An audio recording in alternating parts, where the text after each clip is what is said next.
السلام عليكم مشاهدينا الكرام في هذا الخبر العاجل. وقبل الخوض في تفاصيل هذا الخبر لا تنسوا الإعجاب بالفيديو والاشتراك في القناة دعما لنا وليصلكم دائما كل جديد. فقد عاشت حافلة للنقل الحضري بمدينة وجدة لحظات مرعبة يوم الثلاثاء بعدما اندلع حريق مفاجئ داخل أثناء رحلة عادية، ما حول الأجواء في لحظات إلى حالة من الهلع والخوف.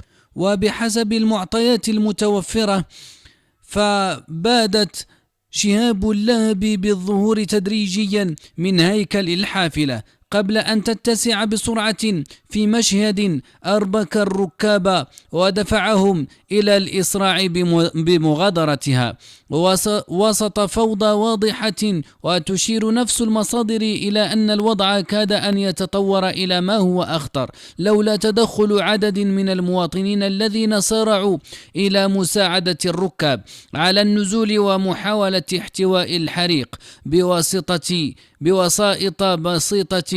كما أثيرت تساؤلات حول الحالة التقنية للحافلة في ظل حديث عن غياب تجهيزات فعالة للأطفال، وهو ما زاد من خطورة الوضع خلال الحادث.